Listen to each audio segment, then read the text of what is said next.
Señoras y señores, muy buenas tardes. En nombre de Fundación El Libro, organizadora de esta 43ª Feria Internacional del Libro de Buenos Aires, le damos la más cordial bienvenida a cada uno de ustedes y en particular a la Academia Argentina de Letras, que nos invita a compartir esta conferencia Letras y Educación. Participan de la misma la señora Olga Fernández Latour de Botas, los señores Abel Pose, Santiago Silvester y Pablo de Santos. En la coordinación de este encuentro, a cargo de la bienvenida y a quien le cedemos la palabra, el doctor José Luis Moura. Bienvenidos. La situación muy particular en la que se encuentra la educación y el hecho de que este año se haya convertido por muchas razones en protagonista de la mirada de muchos argentinos, de la consideración de muchos argentinos, nos pareció una circunstancia adecuada para plantear lo que decidimos denominar letras y educación, una forma abreviada en realidad de decir Academia Argentina de Letras y sus competencias y educación. Otra circunstancia vincular es que hemos intentado en los últimos años tener alguna forma de acercamiento a las actividades educativas, llevando, no iba a decir un mensaje, por lo menos llevando el interés o los intereses de la academia en algunos encuentros de profesores secundarios, pero también el hecho de que muy probablemente o casi seguramente la Academia Argentina de Letras pase a depender en el futuro del Ministerio de Educación, algo que es probable, sobre lo que tengamos seguridad en los próximos días, de acuerdo a lo que el propio ministro anticipó en el encuentro el año pasado, cuando se entregaron las medallas a los mejores promedios, nos instaba entonces a empezar a dar pasos más concretos en esa dirección. La propia academia, en sus fundamentos, en sus fines expuestos en los estatutos de 1931 y más tarde en el 93, decía que era objetivo de la academia contribuir a los estudios lingüísticos y literarios, conservar y acrecentar el tesoro del idioma y las formas vivientes de nuestra cultura, estimular los múltiples aspectos de la creación literaria como elementos esenciales de la cultura argentina y velar por el uso correcto y pertinente de la lengua, interviniendo por sí o asesorando a las autoridades nacionales, provinciales, municipales o a los particulares que lo soliciten. Esto que es una expresión de deseos, son objetivos, pero es una expresión de deseos, no siempre es fácil de ser llevado a la realidad de una manera concreta. Y estamos empeñados en eso, para que la Academia Argentina de Letras no sea simplemente una institución que sí publica el Diccionario de los Argentinos, que tiene un boletín, que tiene una riquísima biblioteca, que tiene reuniones quincenales en las cuales se discuten distintos tipos de problemas, y se hacen evocaciones de figuras literarias o de efemérides literarias importantes, en el que se tratan problemas de lengua, sino tener alguna forma de acercamiento y decir, bueno, ¿qué puede hacer la Academia Argentina de Letras para contribuir a mejorar de alguna forma este estado de cosas en las que lamentablemente ha caído la educación? Esta misma mañana, en un artículo publicado una nota en La Nación publicada por Javier González Fraga, un economista dedicada al tema de la pobreza y la vivienda, comienza su artículo con estas palabras. La visión predominante ha sostenido que el crecimiento económico genera un derrame que permite reducir la pobreza a través de la creación de empleos. Eso ha sido cierto en ciertos países y en alguna medida, pero no es menos cierto que hay una pobreza residual, más o menos grande, a la cual no le llegan oportunidades de trabajos compatibles con sus posibilidades. La respuesta entonces pasa por lograr una mayor y mejor educación pública para que las próximas generaciones tengan las oportunidades que no han tenido las generaciones pasadas. Me pareció importante que fuese un economista, cuyo artículo se va a dedicar a un problema muy concreto como es luego de la vivienda y demás, también traiga a colación el fenómeno de la educación y de su importancia, que no debería quedar simplemente en el discurso. Para ir un poco más concretamente entonces a lo que yo proponía hacer en este encuentro, lamentablemente dos expositores no han podido venir, mi idea era que los miembros de la academia, en la medida de sus deseos, nos dijesen algo vinculado a este fenómeno. Es decir, que nos hablaran de su formación, de qué les dio la escuela, de qué elementos de esa escuela entienden ellos que se han valido para su creación, y en última instancia también como argentinos comprometidos en una causa común, ¿qué nos dirían hoy? ¿Qué podemos decir hoy los académicos con referencia a la educación? Yo me voy a permitir, no solamente por la atribución del presidente, en este caso es circunstancial, pero porque me pareció importante, dado que voy a estar acompañado por creadores, sobre todo, referirme al tema de la lengua específicamente. Algo que alguna vez ya expuse, pero me pareció que podía ser útil repetir algo de esto reelaborado para estas circunstancias.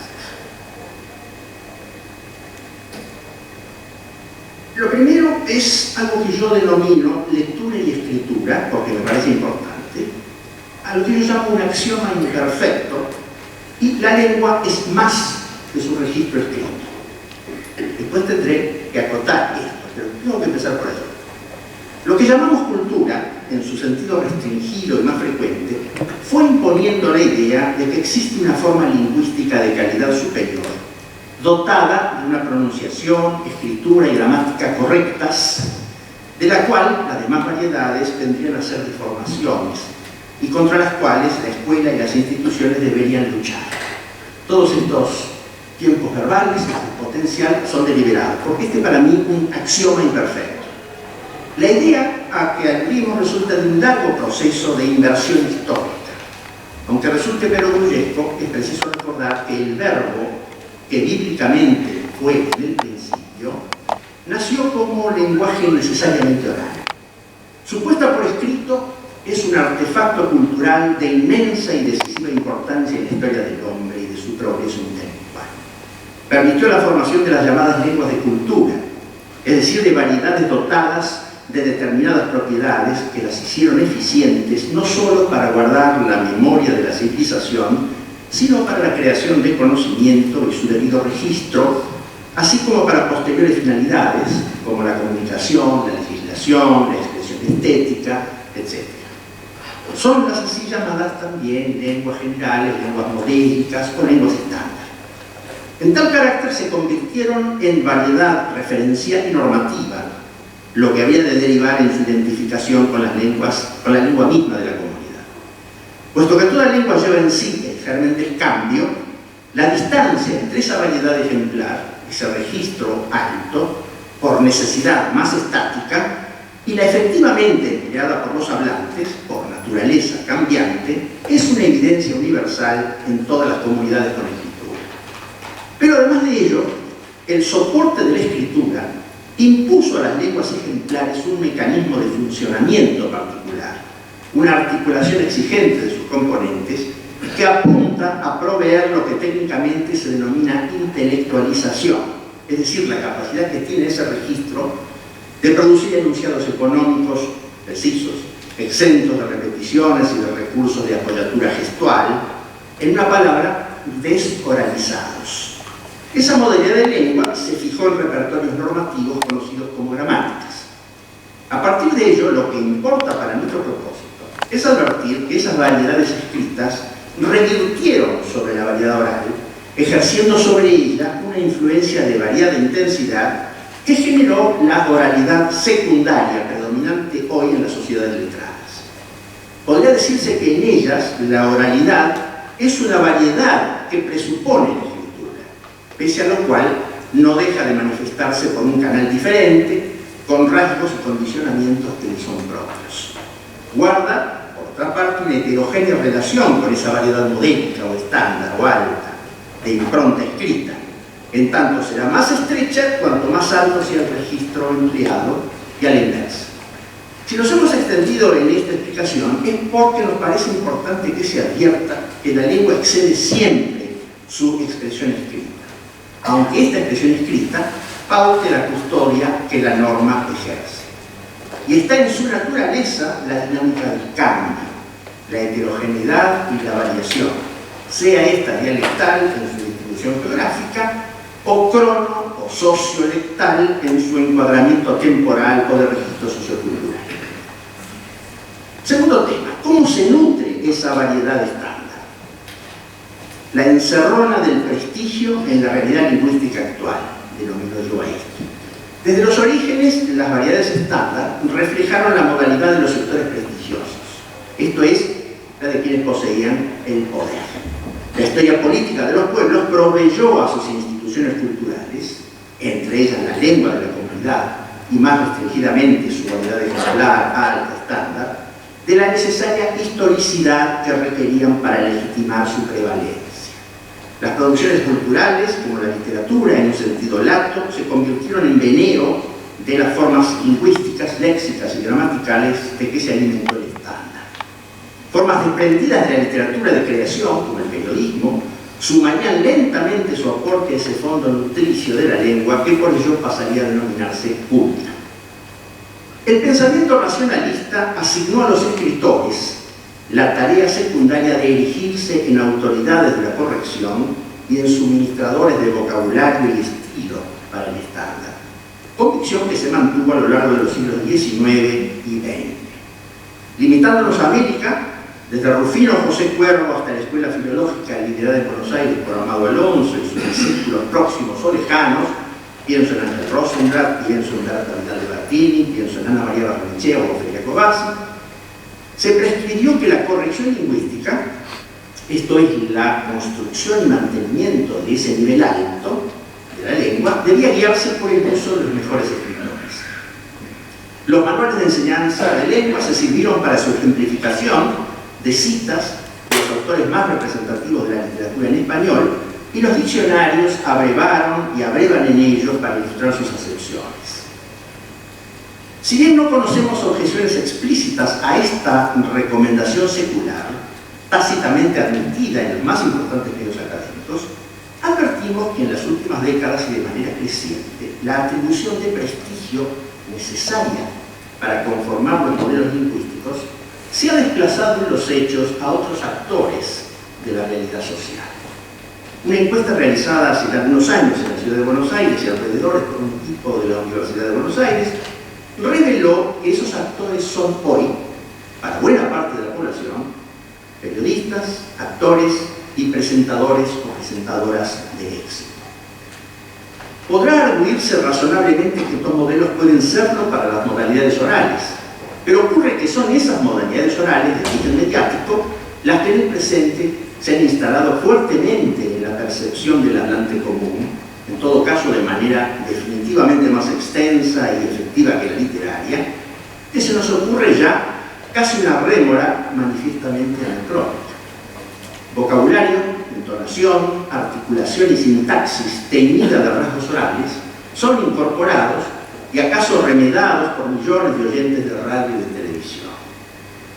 Y en lo que al canal escrito se refiere, el discurso que prevalece es el periodístico, con marcada preponderancia, en muchos casos, de una sintaxis propia de la economía del espacio, de la topicalización noticiera, del eslogan, del cliché, con creciente tendencia al desliz ortográfico, resultado de la ausencia del corrector profesional, y hoy claramente incrementado, por ejemplo, en los zócalos de televisión, donde prácticamente se puede ver una ontología del error ortográfico de manera permanente.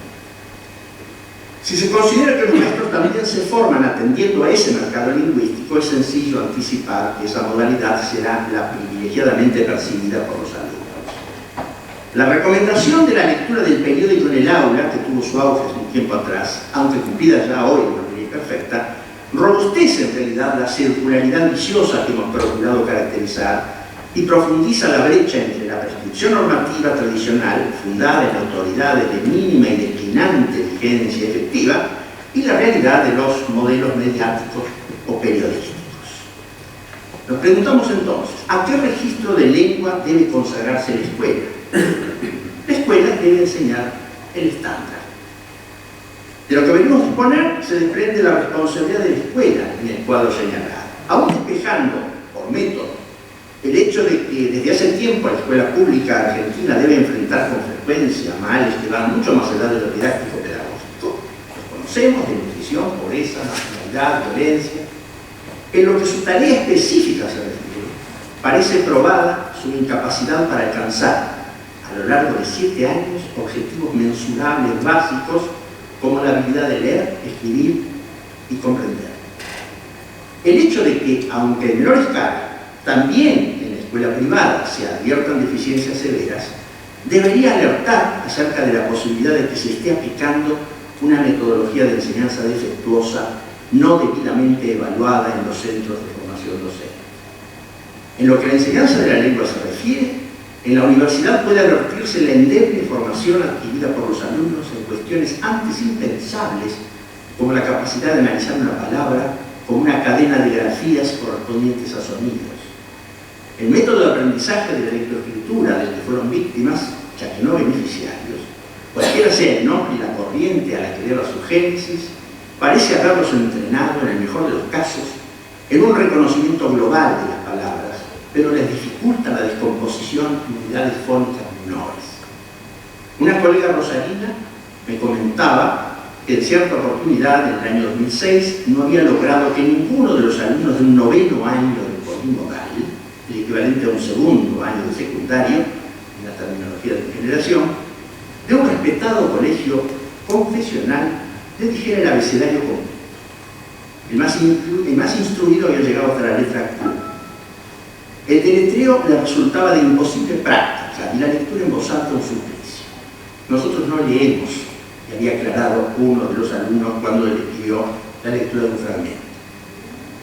Estoy convencido de que uno de los graves errores cometidos por los especialistas en lengua, entre los cuales me cuento, confieso mi complicidad de otrora, fue la tentación de trasladar a los alumnos los resultados de las variadas y ricas investigaciones que en el dominio de la lingüística florecieron en las últimas décadas del siglo XX. Nos movía el propio entusiasmo por perspectivas nuevas que desmitificaban viejas maneras de ver los hechos lingüísticos, como el purismo, las atractivas miradas de la sociolingüística, examinando la variación urbana, la lengua de género, la de la marginalidad, de los jóvenes, y tantas otras frescas orientaciones de la ciencia del lenguaje.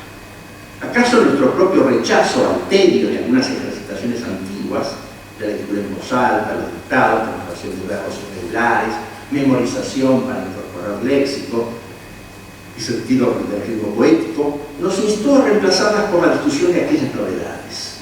¿Acaso como secuela de una pretensión bien intencionada de radical diferenciación con respecto a lo tradicional, hubo consecuencias metodológicas definitivamente mal orientadas? ¿Cómo procurar que los alumnos repararan y analizaran el lenguaje coloquial, el de la calle, que es precisamente el que ya posee? Quizás sería justo afirmar que así se pierde el tiempo, pero si se considera el número de horas de un curso dispone para la enseñanza y el aprendizaje, sí es justo afirmar que se lo está malversando.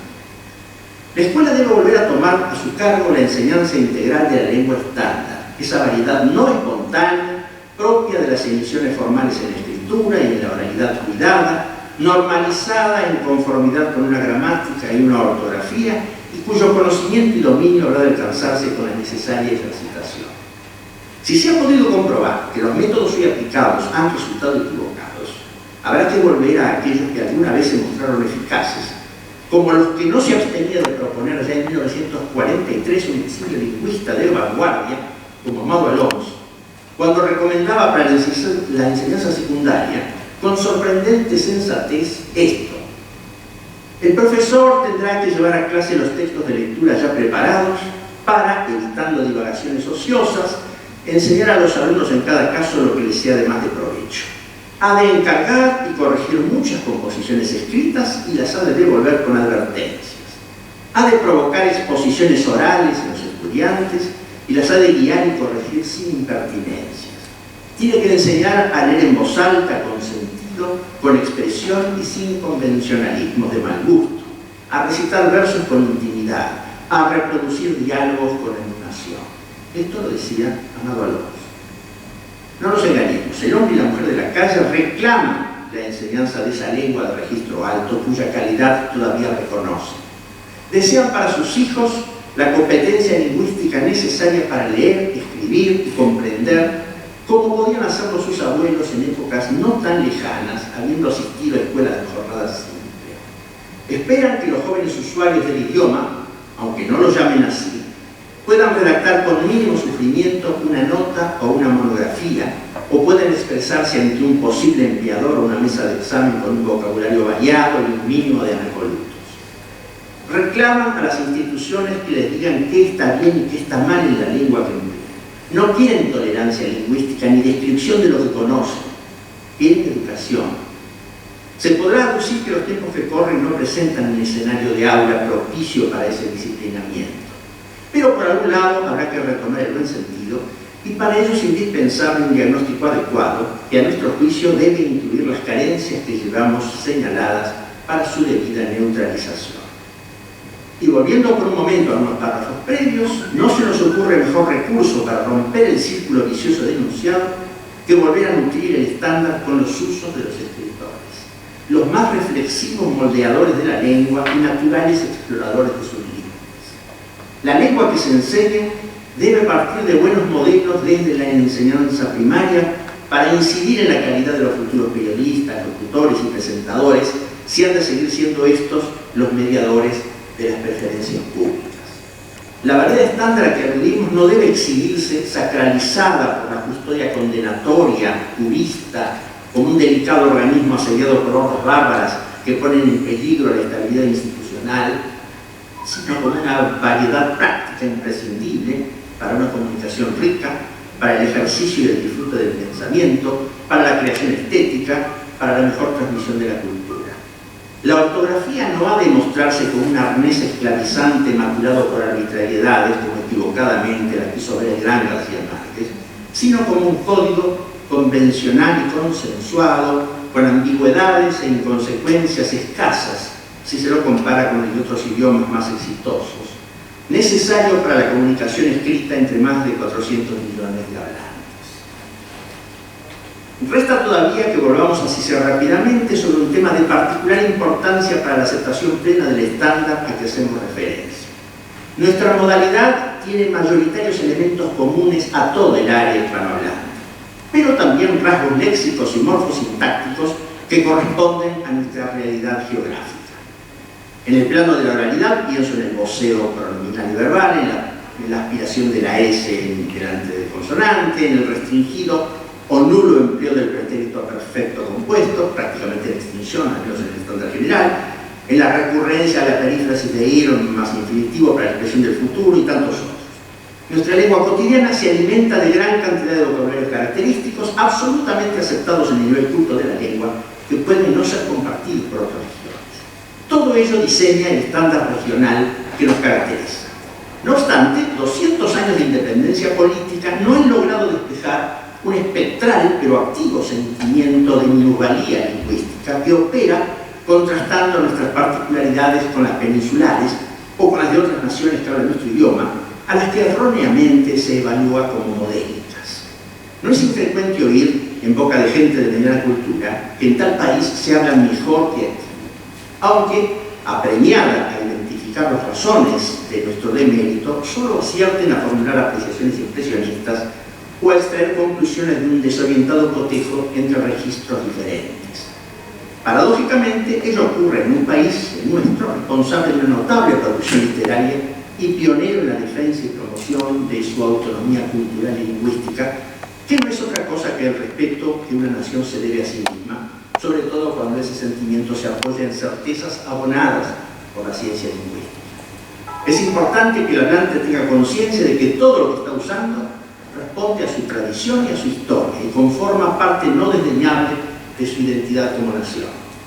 Cuando hablamos de identidad, queremos implicar que es bueno y deseable que los argentinos tengan claro que su variedad de lengua es tan legítima como la de Venezuela, Colombia, México, España, en un absoluto nivel de igualdad.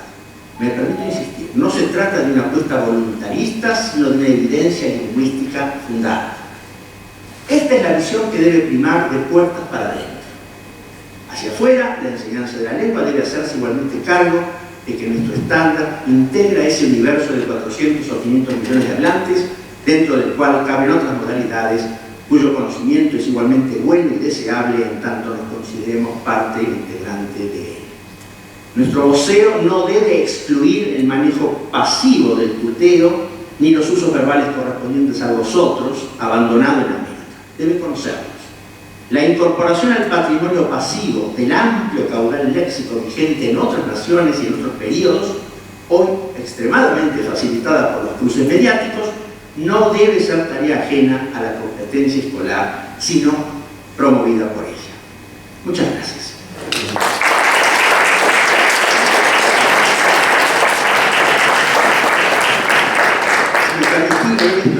Para que no se me escaparan algunos razonamientos que me parecían importantes dejar y que la escritura precisamente permite resumirlo, permite expresarlo con la mayor o menor elegancia que uno pueda conseguir en estos casos.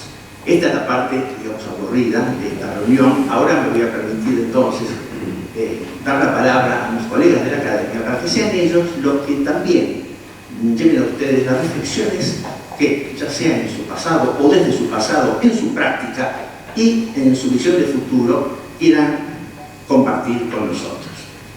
Empezaría entonces por nuestra dama presente,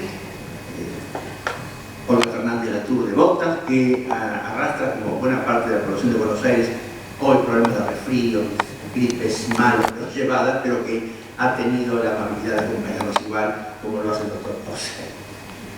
Muchas gracias, señor presidente. Buenas tardes. Yo me voy a tomar un poco de lo que dijo el doctor Moure, curiosamente, del artículo de González Frada, porque yo también lo leí y es una desgracia. Oyen ustedes los del fondo porque me parece que no están dando el micrófono. Bueno, me parece que es tremendo para mí eso, porque ese artículo me remitió a una especie de manía que yo tengo y que tiene que ver con lo que estamos tratando acá, y que es la aspiración a que en nuestro país se multipliquen los pueblos con plaza. Cuando se habla de las viviendas populares, casi todos los empresarios y los gobernantes piensan en esas casas grises y chatas que generalmente miran a la autopista, porque se ve que es un formato que está instalado ya en la psiquis de quienes hacen patios.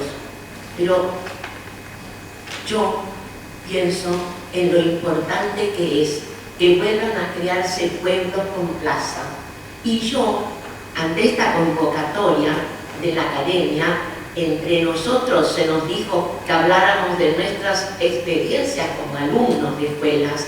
Yo quiero decir que las virtudes excelsas que había en la escuela primaria a la que yo fui se debían a que era una escuela de barrio, una escuela que tenía una relación profunda con la plaza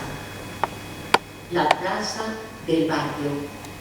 Esa identidad que se forjaba en un barrio de Buenos Aires era lo que alimentaba a toda la comunidad, era la que se nutría de lo que las maestras de esa escuela de niñas, esa escuela, por supuesto, oficial, una escuela pública, a la que fui en mis años de niña, posteriormente todas las escuelas que yo cursé y la universidad fueron siempre instituciones públicas.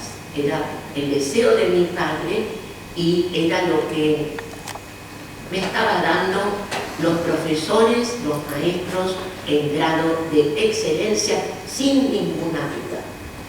Esa escuela que tenía que ver con ese fórum de la plaza, donde nos trasladábamos a celebrar todas las fiestas patrias y otras fiestas, donde teníamos el orgullo de llevar la bandera o de entregar las cajitas con escarapela o de honrar a los próceres que allí tenían sus estatuas. Esa escuela empezaba a recibir a sus alumnos todos los días y en el patio decíamos, cantábamos. Son las 8 en punto, la campana suena, de alegres chicuelas el patio se llena. Cada grado forma frente al salón, silencio y entramos a dar la lección. Esto ha sido criticado terriblemente, el hecho de formarse, el hecho de tomar distancias, pero todo tenía que ver con el ritual que seguía. Entrábamos al aula, como estaba diciendo el doctor Conde que quería, Alonso creo que era, la preparación. Nos encontrábamos con un aula en cuyo pizarrón, que por cierto era negro y escrito con tizas, había siempre una frase de un prócer, de un filósofo, de una personalidad que tuviera algo que decir a la infancia, pero que no fuera infantil. La escuela no nos presentaba una cultura infantilista, no, era la lengua de todos, era la cultura de todos, y nos llevaba a la escuela hacia ese crecimiento desde los primeros grados. Una gimnasia intelectual que seguía siempre al sentarse en los pupitres. Bueno, antes de eso venía muchas veces la señora portera con un enorme tintero y llenaba los pequeños tinteritos nuestros con los cuales íbamos a escribir, en los cuales íbamos a dibujar nuestras plumitas cucharitas. Lo cierto es que después había una gimnasia intelectual, en principio matemática. Siempre había cálculos, ya fueran meras sumas y restas, a cada uno le iba preguntando 1 más 2 más 3 menos 5, ¿no? Es decir, era una gimnasia. Y luego, en relación, esto de la señora Elsa de Ruggieri, mi maestra del último año, lo enseñaba como técnica pedagógica, nos lo decía con la aspiración de que nosotros fuéramos maestros después. Yo no lo fui, pero no lo olvidaré nunca. Después, tomada la palabra como palabra generadora, nos pedía que diéramos sinónimos, que diéramos antónimos, que diéramos parónimos. La clase, en cuanto a lengua, se desarrollaba en torno de trozos selectos de la literatura de lengua española. Me preocupa mucho que muchos de nuestros niños y jóvenes casi no leen sino traducciones. Soy hija del traductor, traductora yo misma. No tengo más que elogios por la buena traducción, pero los niños deben comenzar por leer su lengua materna. Es importante para que después se animen, para que después se sientan capacitados para proyectarla ellos mismos en la mínima literatura que puede ser la de los mensajes de texto, que también pueden no tener errores, y también la otra, la de los mensajes de correo electrónico, los mensajes más extensos, que no tienen por qué ser adefesios, porque el adefesio se fija luego en quien lo comete. No es necesario que las construcciones y la ortografía sean espantosos en estos nuevos medios. Y ni que hablar del epistolario, que en nuestra época era tan vigoroso y era tan... Otra otra cosa, ya termino, importante en esa enseñanza era lo dialógico. Las maestras nos hacían dialogar. ¿Y saben qué leíamos? Leíamos bastantes fragmentos de teatro. El teatro, la posibilidad de ponerse en un papel de un personaje y el de mutar la voz, la entonación, hasta el lenguaje no verbal, el lenguaje físico, interpretando un personaje, yo lo recuerdo como algo muy enriquecedor. Muchas de las chicas de aquel entonces, de mis compañeras, de las niñas, luego estudiamos, por ejemplo, danza. Para mí fue un lenguaje que fui adquiriendo al mismo tiempo del lenguaje verbal. Y luego es lo que marcó toda mi carrera, porque si estoy acá es porque he sido discípula del señor Jacobella, del doctor Cortázar, de la doctora Berta Elena Vidal de Batini, y porque en primer lugar también fui discípula de mi padre y de mi madre, que eran poetas. Yo creo que podemos, coincidiendo totalmente con lo que ha dicho el doctor Moure, podemos pensar en ese núcleo generador de certezas que nos da la comunidad. La comunidad, fíjense, una comunidad de barrio. ¿Qué van a decir personas como el poeta Silvestre, que procede de una provincia tan rica como La Rioja, ya que, perdón, por favor,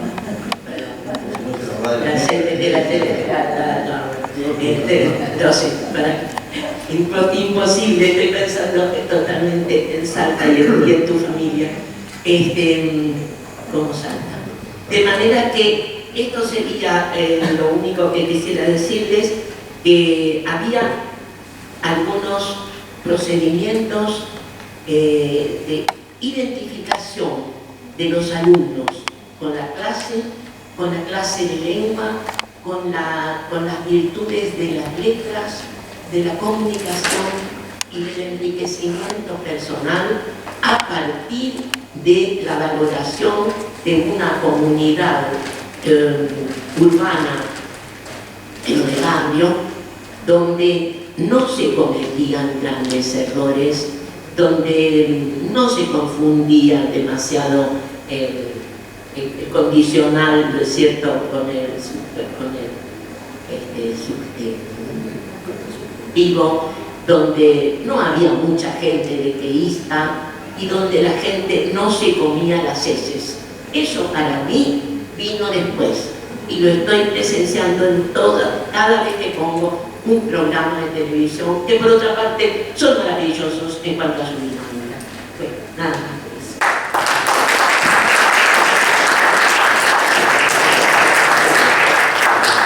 Lejos de mí querer limitar la exposición de nuestros académicos, ocurre que siempre el tiempo nos coarta y muchas cosas de pelear ahora nos empujen afuera como suelen hacer en la tele.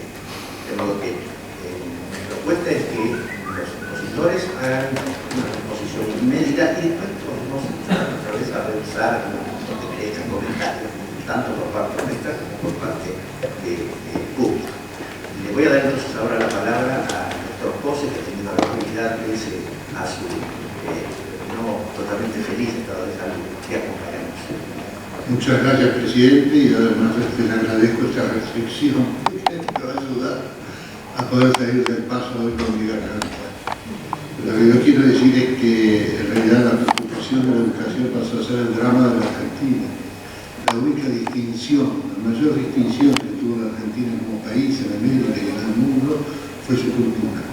Nosotros maravillamos al mundo con nuestros primeros sistemas de alfabetización, que no se había ni logrado ninguna que se registre parte del mundo, con esa velocidad y esa pasión con que supo impulsarnos desde Sarmiento en adelante, al realizar de este país un país que creyese en la educación y en la cultura como la mayor inversión.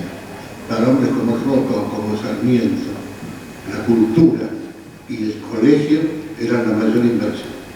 Cuando terminaba a veces, después de su presidencia, expresidente Mitre, que vivía en la calle San Martín, se iba caminando, cruzaba la Plaza de Mayo y se metía en la Nacional de Buenos Aires, se metía en algún aula que le interesaba al profesor por la clase y escuchaba la clase.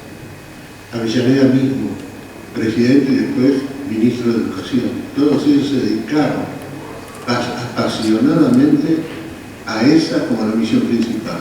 ¿Y qué lograron? Pasaron los años y tenemos un país ejemplar. ¿Y qué pasó? Que el país ejemplar se nos viene abajo por vía de la cultura y la deseducación. Algo nos pasó mucho más que una hecatombe y un terremoto en este sentido.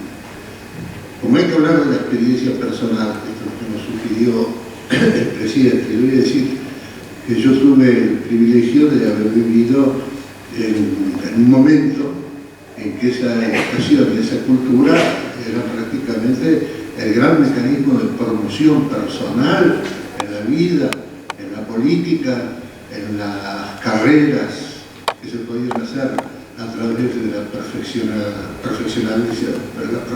profesionalidad.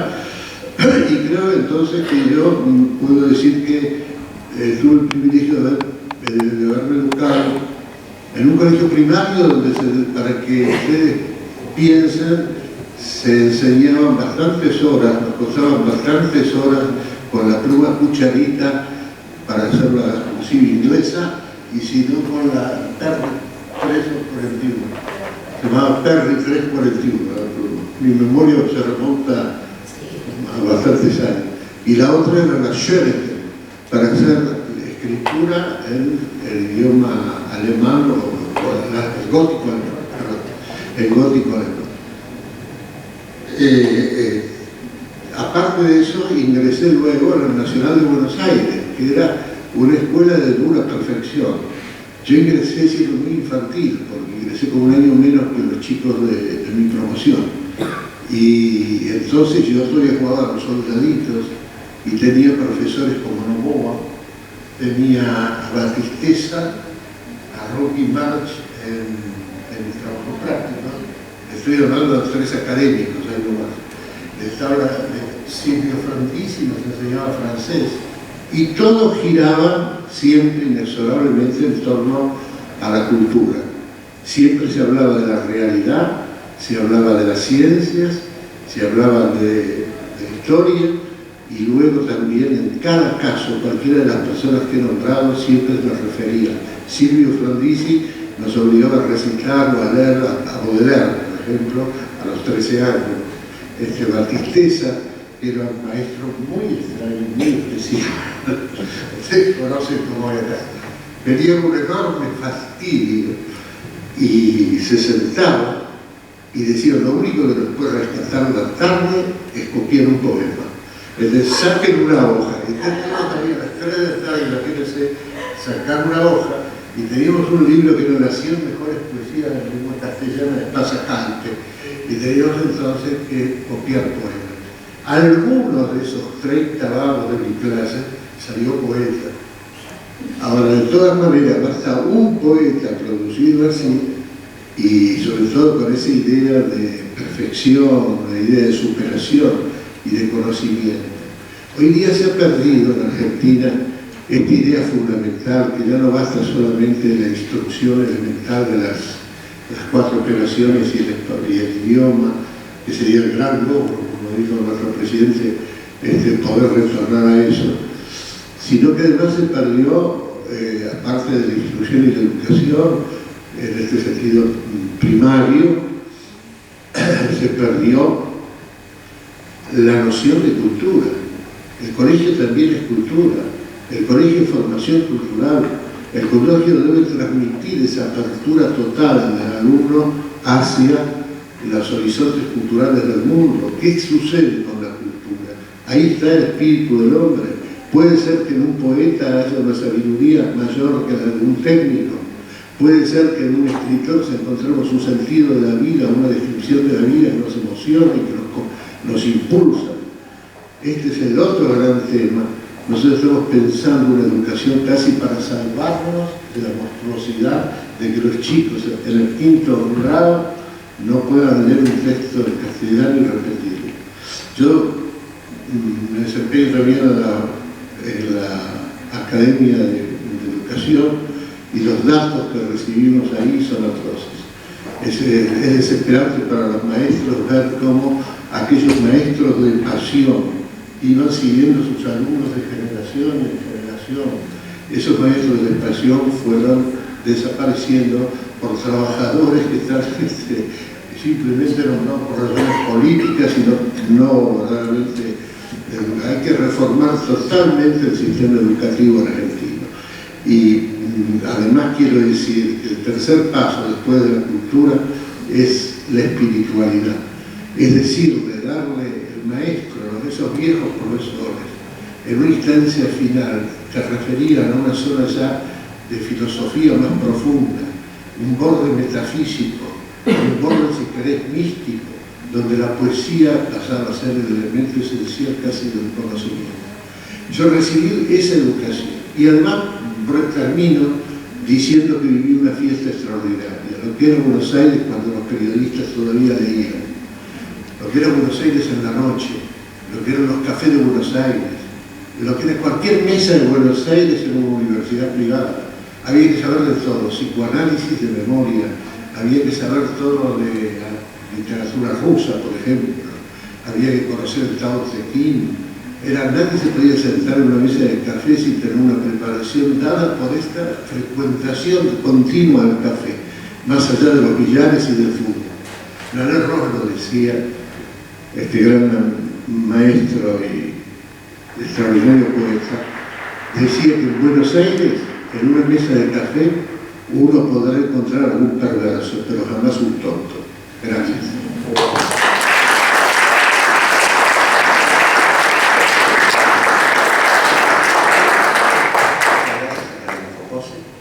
Voy a entonces darle la palabra ahora al académico Santiago Gil.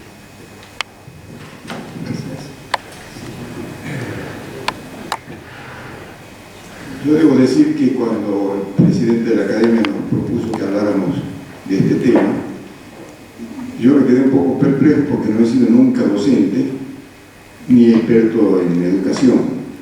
De modo que la única cosa que se me ocurrió es hablar un poco de mí como alumno en Salta y hace muchísimos años.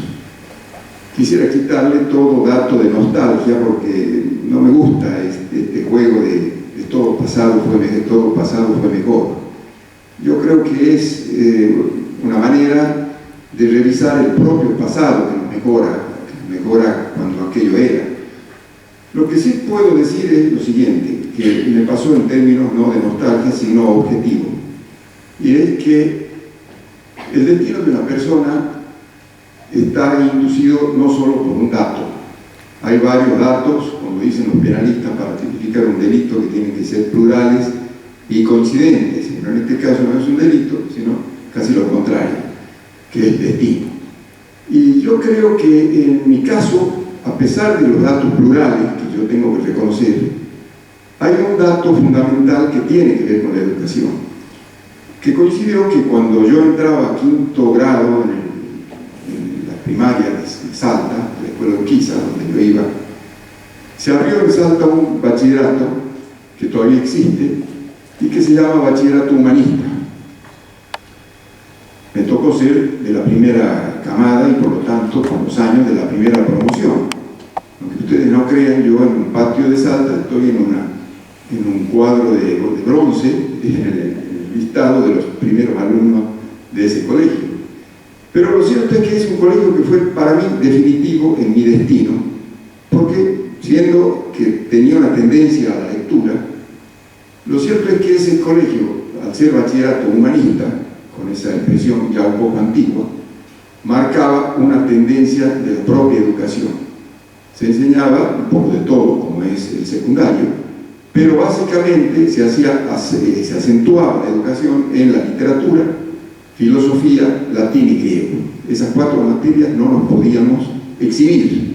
Teníamos al fin de año que rendir escrito y oral, aunque hayamos sacado el mejor promedio.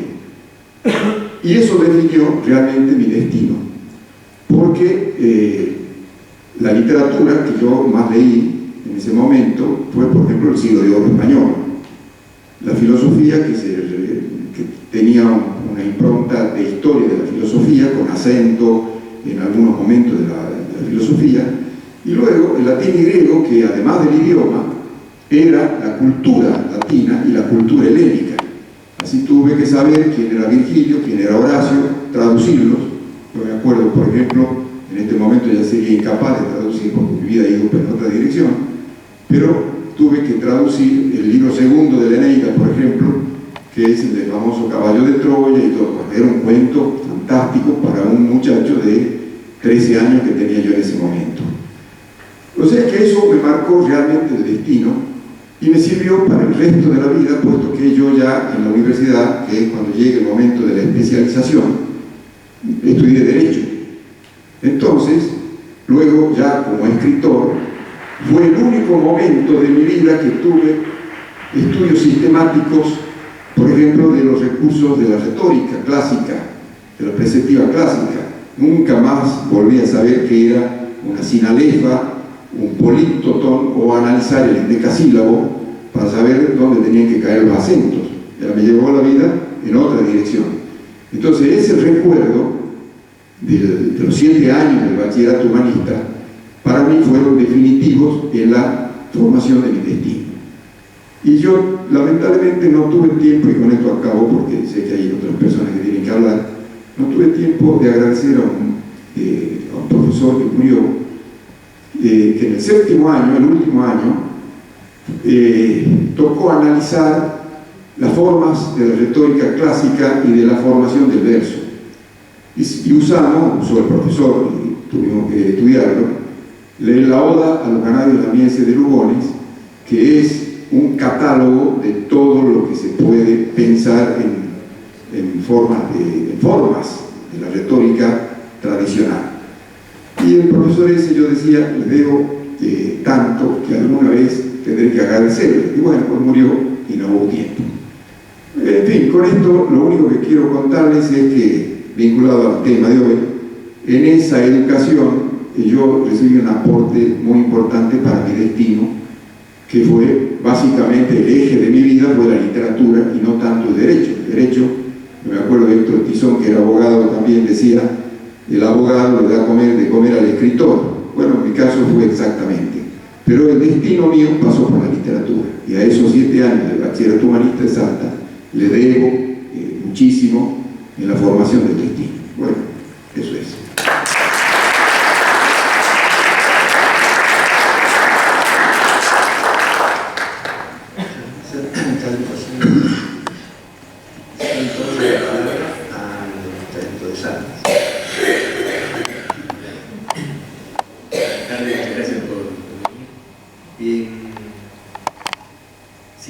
Si recuerdo de lo que era mi adolescencia y el colegio secundario, al menos yo creo que 2 cosas positivas se pueden decir de la educación de hoy con respecto a la educación de la segunda mitad de los años 70. Una es el rol de las bibliotecas en las escuelas. La biblioteca era el lugar donde se mandaban los chicos que se portaban mal, no las grandes instituciones como la Nacional de Buenos Aires que mencionaron, pero sí en los colegios comunes. La biblioteca era el lugar donde se mandaba, el lugar de penitencia. Había algún ejemplar del Martín Fierro, que faltaban unas páginas, 2 o 3 tomos que habían quedado en la enciclopedia y los demás se habían perdido, y poco más que eso. Y los mapas enrollados, ¿no? en un rincón. Yo creo que hoy ese es un espacio mucho más vivo en las escuelas, ¿no? Y de alguna manera las bibliotecas en muchos colegios, no en todos, pero en otros colegios es como el corazón de la escuela. Es el lugar por donde pasan todos los cursos, hay una relación, se ha de alguna manera reconocido mucho más la figura del bibliotecario, que antes era un personaje casi fantasmal. Ahora, bueno, además hay una carrera de psicología. En eso creo que por lo menos en eso se ha mejorado con respecto a los años 70, ¿no? Y otro rasgo para mí, luego con las letras, es que había una obsesión por la enseñanza de la literatura como una historia. La historia de la literatura argentina hispanoamericana, la historia de la literatura española. Yo creo que eso era completamente, digamos, emocionante para los chicos, digamos, sobre todo aquellos que no tenían lectura, ¿no? Ese primer acercamiento que fuera algo. Y además da una ilusión bastante falsa de que la literatura se movía solamente por movimiento. Primero veía este movimiento, después el otro, donde se perdía un poco la individualidad de los escritores. Yo creo que dejar un poco de eso de lado, esa noción histórica de la literatura, creo que vino bien para, digamos, que se pudieran acercar. Muchas veces no se hace, pero bueno, para leer obras concretas, ya sin importar demasiado a qué movimiento pertenecieron. Yo creo que cuando uno lee obras en otro idioma, por ejemplo, aquí tuvo mucho éxito, no sé, el libro de Sándor Márai, El último encuentro, y que bueno, yo por lo menos no sé nada de la historia de la literatura húngara, y sin embargo uno lo puede conectar con un montón de cosas, inclusive de su propia vida. Hay una vieja frase latina que se traduce como de ti lector trata la fábula, ¿no? Yo creo que la literatura siempre tiene que tener eso, el lector tiene que sentir que los libros, aunque hablen de otras cosas, también hablan de él, ¿no? Que de alguna manera ese mundo está inventado en el momento en que el lector abre el libro.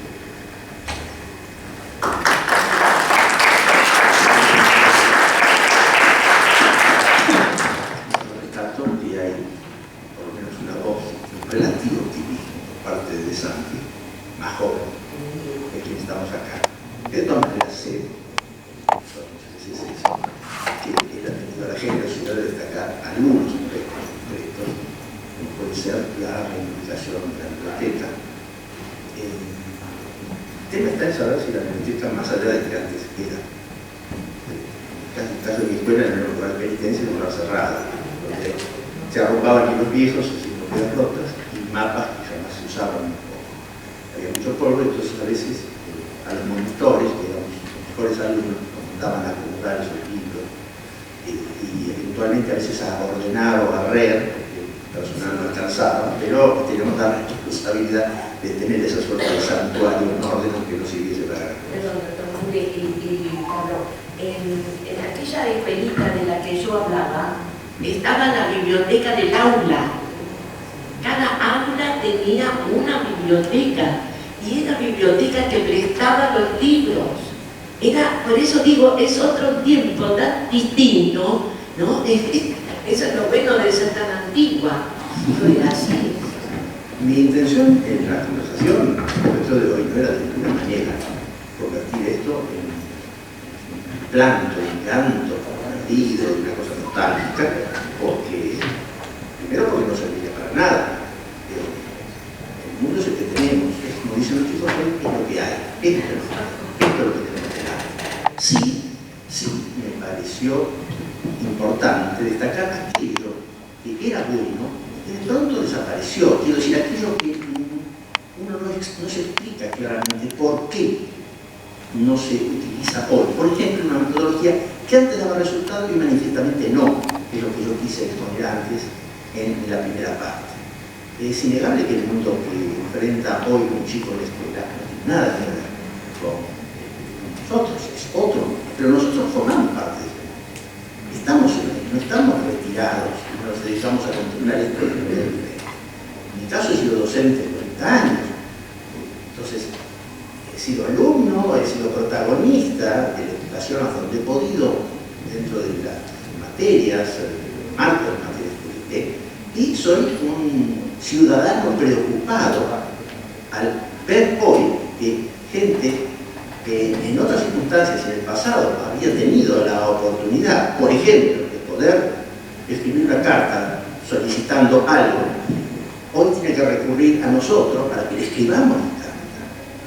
Cosas elementales, lo que implica lisa y claramente que no maneja un nivel estándar, como llamé yo antes, de la lengua culta, de la lengua necesaria. No estamos hablando de lengua literaria. A eso también se le da por ese camino, pero no tiene por qué ser literato. Sí están obligados, un ciudadano, después de 7 años de escuela primaria y de 5 años de escuela secundaria, 12 años de educación solicitada por el Estado, como debe ser, no sea capaz de leer y escribir. Es inconcebible, ¿verdad? Imagínense ustedes un deportista que no fuese capaz de jugar un partido después de 12 años de entrenamiento. Imagínense un ejecutante de un instrumento después de 12 años no pudiera ejecutar la flauta, y no fuese capaz de leer un pentagrama. Y no es una cosa demasiado distinta a lo que se exige para esto que estaba diciendo yo, limitado esto al terreno de lo que se llama ahora la lectoescritura. Pero la educación argentina algo tiene que hacer. El académico de Santis recordaba ahora, por ejemplo, creo que positivamente, a lo mejor yo me perdí, pero positivamente la enseñanza de la historia, la lectura como historia. Se levantó. Que se abandonó la historia. Hablaste de Marayo. Después hablaste de Marayo. Eso te permitía a vos rehacer, digamos, las circunstancias, por ejemplo, de la unidad del momento y demás, ¿no? No, yo digo esto porque, entre otras cosas que se perdió, y yo sí lo lamento, porque lo advierto, es una suerte de, yo no sé si llamarlo de negligencia, ¿no? De desinterés por la historia, por lo histórico, por el pasado, por lo que ocurrió. Solamente hay una especie de puesta en valor de lo inmediato, de lo que pasó ayer, anteayer, o de aquello que nos afecta de manera concreta. Entonces, yo digo esto porque hace poco un periodista alemán hizo referencia a ello, ¿no? La extinción lenta del pasado en los intereses de un joven de hoy y la inexistencia del futuro que se vive como amenazado. Por lo tanto, el mismo se piensa demasiado. Entonces, es un presente ampliado, presentado, pero que se dice. Contra eso no podemos hacer nada, ¿verdad? Son los tiempos que han tocado. Pero algo nosotros, me parece que en última instancia deberíamos hacer. Es cierto lo que decía Santis antes, que la historia tomada, la historia de una literatura tomada como un método simplemente de la enseñanza de la literatura es absurda. Como de costumbre depende también del protagonista del hecho educativo, que más allá de él no es el profesor, que a lo mejor puede convertir una historia de literatura en algo útil para poder publicar esos textos en un tiempo y poder explicarle filológicamente por qué surge esa cosa y no otra. Por qué determinadas formas corresponden a lo que se llama siglo de oro y hoy serían, digamos, no presentables, ¿no? ¿Qué es la historia de las retóricas? ¿Cuáles son los rasgos que definen ciertos momentos frente a otros? Eso es un hecho. Las metodologías son fundamentales en este caso. Yo he podido hablar de lengua que ha sido mi especialidad, pero creo que nosotros tenemos nuestra edad. Hoy tenemos el privilegio la responsabilidad de haber sido designados académicos, es bueno que podamos dar nuestra voz y sugerir aquello que podría mejorarse desde nuestra edad. No se trata de llorar por contenido, pero sí, entiendo yo, que podríamos bregar porque se reinstalen algunas formas que han desaparecido que me parece imprescindible, sobre todo teniendo en cuenta que las posteriores no han resultado. Es decir, este camino recorrieron millones de personas y logró tales objetivos, y este otro de muchos años no logra nada, bueno, será cosa de revisar. Habrá un camino intermedio, puede ser, pero este claramente me parece que no está dando resultados. Después, volviendo un poquito a lo que decíamos antes de la biblioteca. Si la biblioteca, como tantas otras cosas, tiene un valor simbólico, tiene un alto valor simbólico, como también lo tiene, por ejemplo, la Feria del Libro. Ahora, yo me pregunto, si estos chicos que son incapaces de entender un texto y de escribir una composición, recorren la feria, ¿cuál es el provecho efectivo? ¿Qué lecturas efectivas harán después?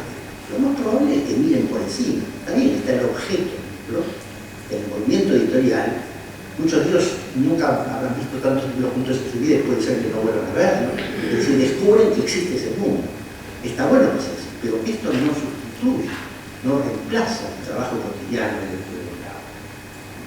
En mi escuela primaria, yo para sexto grado, séptimo de hoy, yo conocía, no había leído las obras, claro que no, pero yo conocía el nombre de Torquato Tasso, de Dante Alighieri, El paraíso perdido de Milton. En el libro de lectura teníamos, aunque no haya sido lo que, no estoy a favor de lo que dijo la académica Latour, pero habíamos leído lecturas de Walden, Vida entre vos, no, traducciones, por supuesto, se incluían traducciones. En casa de una casa de traductores, que yo traduje el Verder de Emilio Zola, con un poco de apoyo de mi padre teniendo nada más que 16 años. Y aparte haciendo, bueno, y Yo haciendo, quiero que mis nietos no lean solamente esas maravillas del estilo Harry Potter. Quiero que puedan leer a los clásicos argentinos también. sin duda, sin duda. Yo, por ejemplo, no tengo opinión formada sobre la lectura de los jóvenes, no son las mías, pero lo importante es que lean, digamos, pero que lean más allá del chat. Muchos dicen, bueno, hay muchísimo en el chat, eso tiene una finalidad concreta, efectiva, rápida, de comunicación inmediata, de frases cortísimas, no tiene nada que ver con la lengua que debe enseñarse a aprender. Esa es la solución inmediata que encuentra el chico para comunicarse, perfecto. Pero eso no lo ayuda en la escuela cotidiana, en su redacción, en la comprensión de un texto. Es el recurso inmediato. Y después, una pequeña acotación a lo que dijo también Galató, no, pero no es lo contrario, es un complemento, y es el hecho de que la escuela, en algunos casos, podía ser complementaria de quien ya tenía en su casa unas lecturas anteriores, un lugar formado o gente leída. No ha sido mi caso, no ha sido el caso de muchísimos otros que provienen de hogares inmigrantes a los que la escuela les dio un lugar, a los que la escuela integró al conocimiento universal.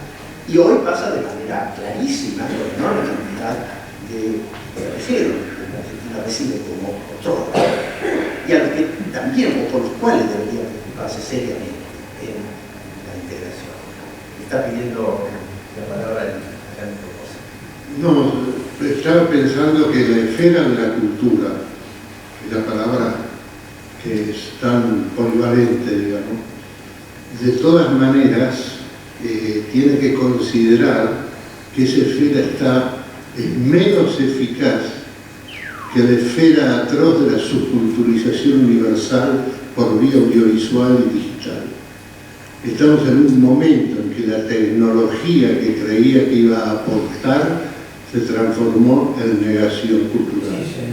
Y los niños que llegan al colegio vienen maleados por años de tragarse en la televisión cuando el padre no está, las últimas porquerías, asesinatos, guerras, destrucciones y explosiones.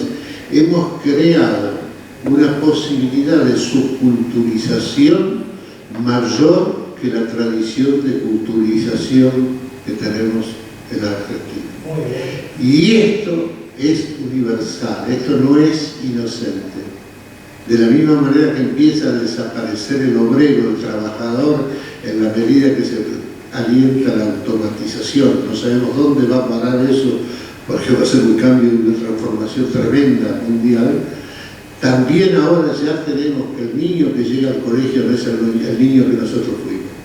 Yo veo en la Academia de Educación esos profesoras antiguas que han pasado 50 años enseñando, que son verdaderamente heroínas de su profesión y que se dan cuenta que el niño ese no existe más, no tiene candor, viene malguiado por una sociedad encanallecida.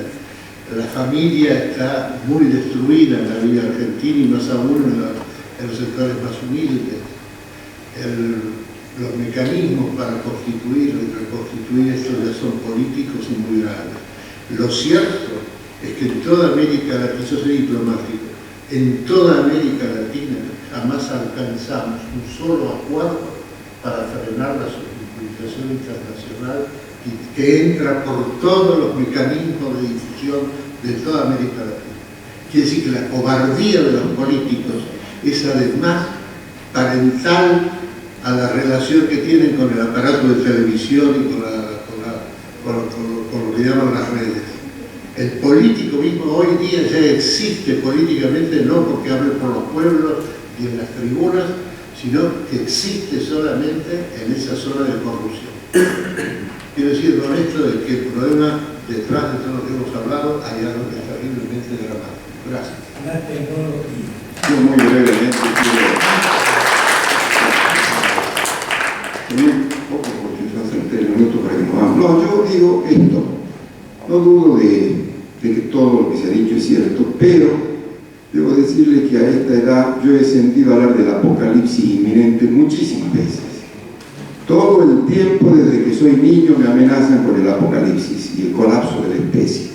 Y yo veo que no es cierto. No ha ocurrido en los 70 años ni por la vía, ni por las amenazas que ha tenido la religión, que ha tenido la política, que ha tenido, en fin, las estadísticas. El ser humano sigue saliendo adelante, y no es que yo sea un optimista, tengo montones de razones, incluso edad para no ser tan optimista, pero yo creo que me parece que hay que calmarse. Los tiempos históricos tienen sus caprichos, tienen sus cosas positivas y sus cosas indudablemente negativas.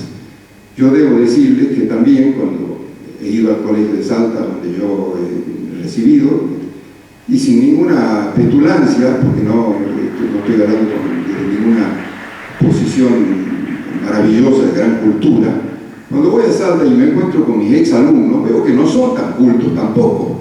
Es decir, estoy hablando de mis compañeros de colegio, de mis parientes, es decir, Salta no es una sociedad culta. No sé si Buenos Aires es más culta, pero tampoco es que vamos a dejarle a los niños que tenemos un gran mensaje tal vez lo personal, bueno, pues uno puede hacer un aporte, pero generacionalmente yo no creo que mi generación sea realmente mucho más culta que la que amenaza las generaciones que tienen hoy 20 años, no creo, no estoy tan seguro, ni estoy tan seguro de que la tecnología sea realmente el desastre de todo lo que va a ocurrir y que lo único que va a sacar el género humano de eso es destrucción. En fin, no es que ponga una ficha de optimismo y no tengo efectivamente datos estadísticos, sino pura apreciación.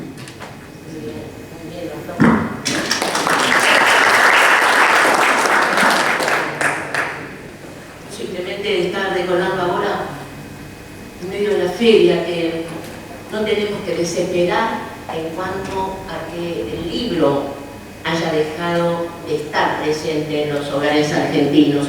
Yo he preguntado acá a las autoridades de la feria cuáles son los libros que más se venden.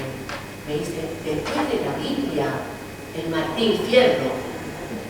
Como yo recibo alumnos universitarios que no han leído nunca el Martín Fierro, estoy por creer que la gente lo compra como talismán, porque dice Hernández, no se ha de llover el rancho en donde este libro esté, y es para que no haya goteras.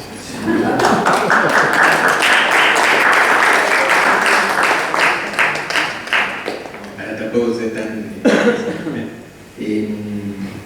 recién estaba con el director de la feria y el escritor. Toda su obra está destinada a los niños y jóvenes.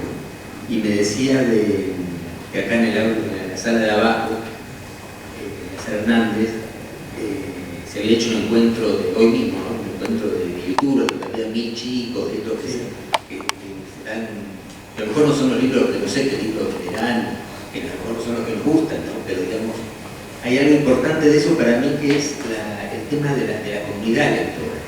Es decir, porque el libro siempre tiene un matiz de soledad, ¿no? El chico que lee a lo mejor está solo. Mientras los otros se van a jugar a la pelota, el chico que lee está solo. Entonces me parece importante, o sea, a través de recursos que son totalmente desconocidos, como es los canales de YouTube, pero que los chicos logren comunicarse, formar una comunidad entre ellos, nunca es que están solos frente a la lectura, sino que de alguna manera lo comunican a los demás, hacen estos canales entre varios. Y me parece que ahí hay algo muy positivo, ¿no? De que los chicos vinculan la lectura, porque realmente leen libros, además leen libros de papel, ¿no? Prácticamente el libro digital entre la juventud no existe. Así que para mí es algo positivo y un vínculo positivo entre tecnología y cultura letrada. Bueno, algo a eso. ¿Cómo no? A lo que decía en los encuentros de YouTube, hay un programa nutridísimo de los jóvenes lectores acá en la feria de año, pero muy nutrido, que ha ido creciendo, que incluso ha desbordado el año pasado las salas y los lugares televisivos. Y esos booktubers son pequeños críticos autoformados, digamos, que leen y que opinan, que pasan esa opinión por las redes, que sería la plaza que decía Olga Latour de Botas, hoy esa plaza es una plaza virtual, donde se comunican, y ellos, la capacidad de comunicación, o sea, la capacidad crítica y de exposición de lo que les ha gustado y por qué les ha gustado, es lo que hace que los otros de la red lean ese libro, que coincidan o que no coincidan, y de ahí salen unas especies de figuras mediáticas tremendas, que son aquellos que tienen más seguidores en las redes, porque les gustan, como explican qué libros recomiendan y los libros que lee toda esa comunidad. Y ese es un fenómeno muy masivo, acorde con esta sociedad masiva. La juventud es mucho más numerosa que la que vivimos nosotros. Y quien lo dice es una autoridad que ha sido directora nacional del libro, la profesora Leonor Fleming de Silvester, abuela de Hans.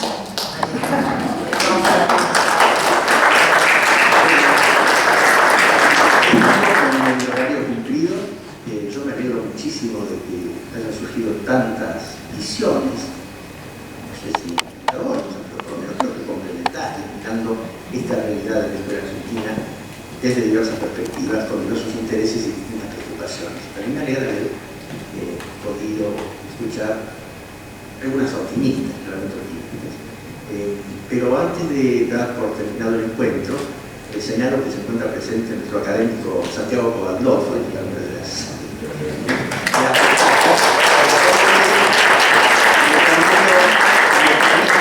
antes de que nos echen, invitarnos a su parecer sobre algo de lo que hemos dicho.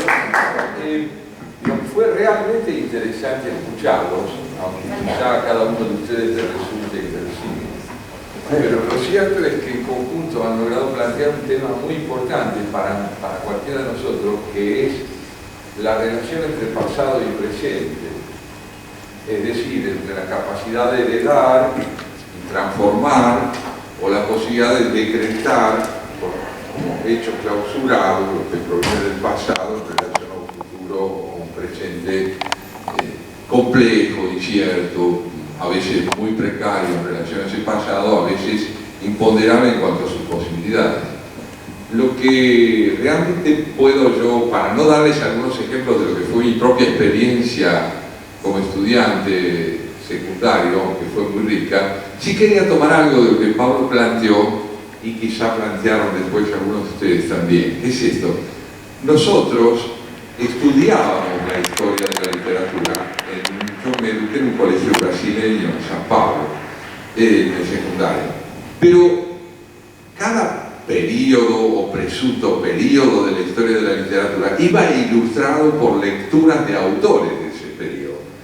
Porque si no, Pablo tiene razón. Es decir, si realmente estudiamos en abstracto la secuencia de periodos de la historia literaria sin escuchar las voces que presuntamente se inscriben en cada uno de esos periodos, en verdad estamos estudiando a nadie como si fuera alguien. Pero cuando uno puede estudiar un periodo, llamémoslo como puede ser el siglo de oro al que se refería Vito Caro, y leer alguna página de los autores de nuestro idioma que en ese periodo vivieron, ¿no? Cerca de ese periodo, lo cierto es que el aprendizaje es simultáneamente, digámoslo así, conceptual y emotivo, sentimental en el mejor sentido del término y profundamente interpretativo en un orden histórico. Así que hay puntos de conciliación. Yo creo que es prudente no dar por terminado el futuro de la humanidad con la edad de uno. Es prudente, ¿no? Digamos, uno tiene una fuerte proclividad a creer que la realidad llega a su término es una desmesura. Pero también es cierto que quizá entre decadencia y cambio puede haber una sinonimia insospechada y que no necesariamente las cosas que dejan de tener vigencia están acompañadas por la esterilidad, sino por transformaciones inesperadas. Yo siempre me acuerdo en suma de un dicho de Mark Twain. Mark Twain dice: me fui de la casa de mi padre a los 17 años porque no lo podía soportar, y volví a los 28 porque él estaba cambiadísimo.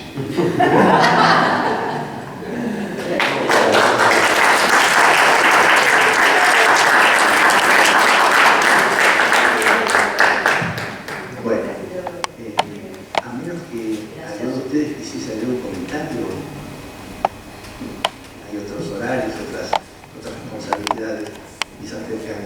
ahora, pero doy la palabra, o sea, por unos minutitos. Sí, por favor. Sí, buenas tardes. Yo simplemente, con todo lo escuchado, me viene el pensamiento recordar a Pedro Salinas en su libro El Defensor, la defensa del lenguaje, y el lenguaje en todas sus manifestaciones, ¿no? Escolares, orales, y una frase siempre la voy a tener presente y viene muy bien con todo lo hablado, que el hombre se posee en la medida que posee su lengua, porque será un hombre libre entonces, como un gimnasta que es dueño de su cuerpo y de sus movimientos, pero al momento de expresarse no puede moverse en sus pensamientos. O sea que esto de el hombre se posee en la medida que posee su lengua es lo que me parece que cierra mucho de todo lo que hemos escuchado y lo que venimos